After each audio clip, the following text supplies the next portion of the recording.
In this session, we will consider the many aspects and influences of campus curriculum design, redesign, or reform. In some cases, WPAs will inherit a writing curriculum that they must maintain and sustain, perhaps tweak.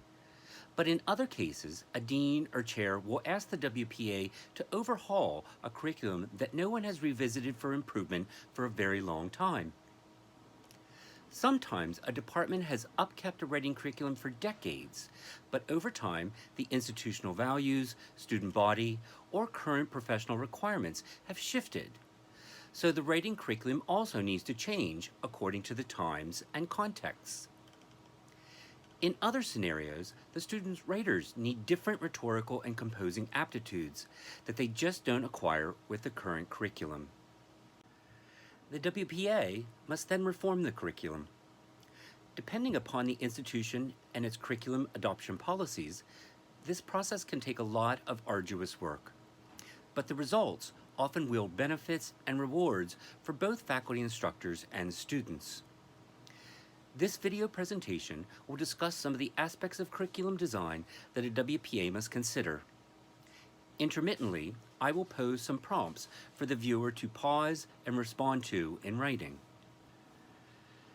During this exercise, we will consider the following aspects of curriculum design. 1. Definitions and scopes of curriculum design. 2. Approaches of curriculum design and revision as theory-based, inquiry-driven research. 3.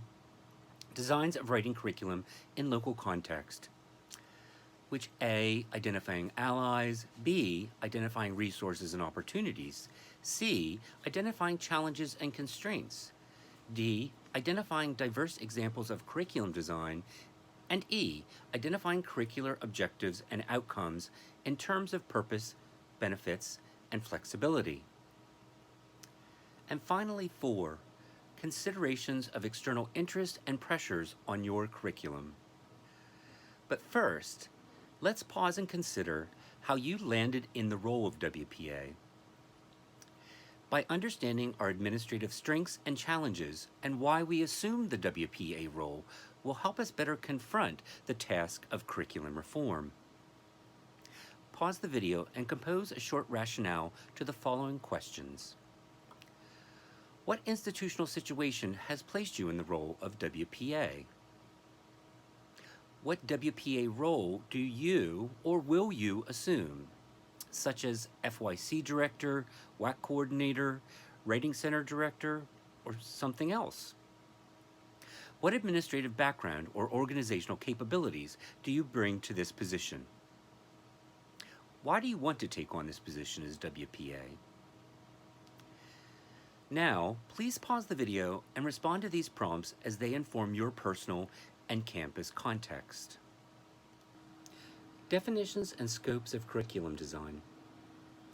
As compositionists, we've all had some experience doing curriculum design because we've prepared a course description and planned for an individual course. This type of microscopic curriculum design involves many of the same tasks of larger scale curriculum design, but it limits itself to the values, approaches, and teaching capabilities of one individual instructor. In other cases, you might design a macroscopic curriculum design for a specific group on your campus, such as a tutor training course or a graduate practicum.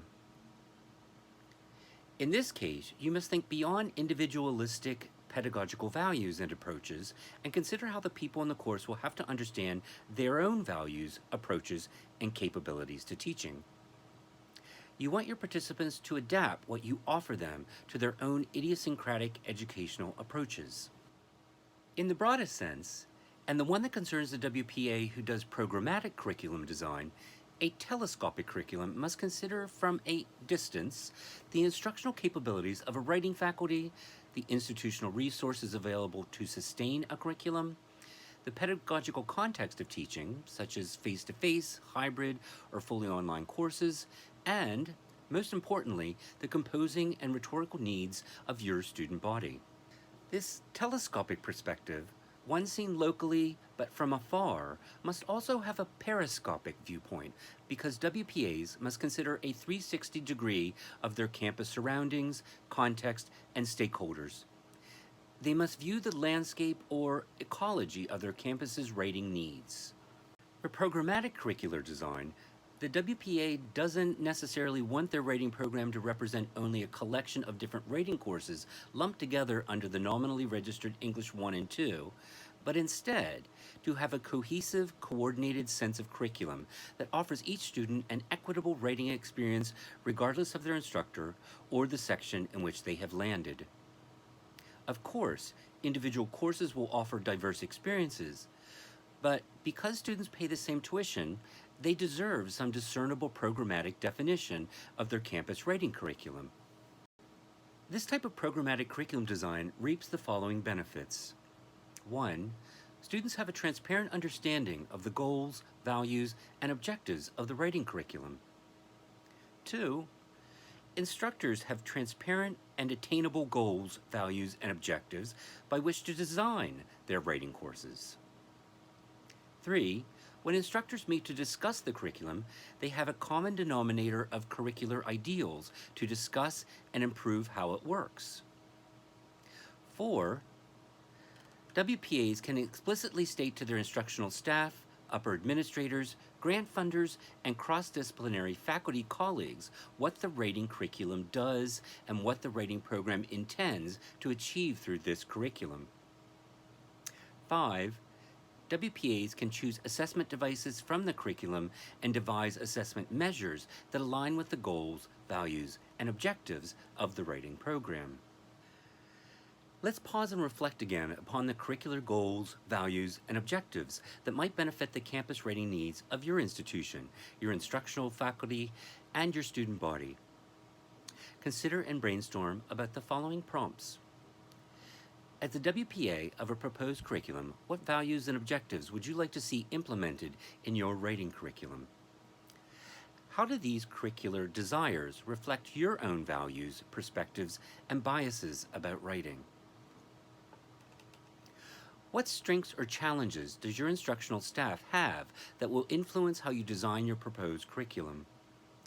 What teaching capabilities do they have that would serve your curricular vision? Or what training might they need to fulfill it?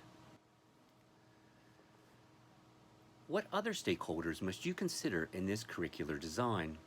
For example, do STEMs or athletic departments or administrators or even local business forces have some major influence upon a proposed writing curriculum that might obstruct curricular initiatives or propel their possibilities?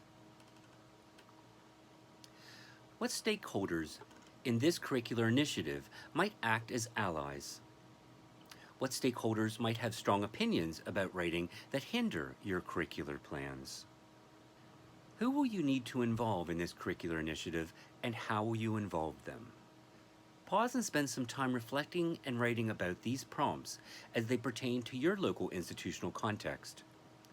Do you have other questions that you will need to add to this non-exhaustive list?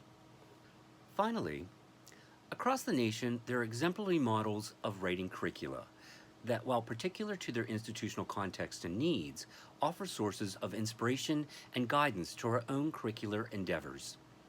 The 4C's Writing Program Certificate of Excellence lists national programs that have designed and implemented a wide variety of models. Our field scholarship offers many examples of what, why, and how people conceive curricula and then took the necessary administrative steps to make them happen. The CWPA offers guidance, resources, and resolutions that can help your curricular innovations and inform your campus stakeholders about models of successful national programs, as well as informed opinions of national professional organizations.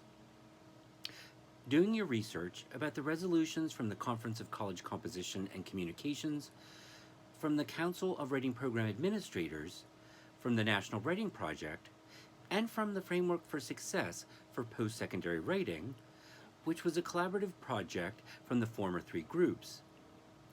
These will all inform your curricular decisions so that they may enter the discourse of our professional field. Likewise, familiarizing yourself with these organizational resolutions will give you the language and rhetorical know-how to make arguments about your own curricular desires and decisions.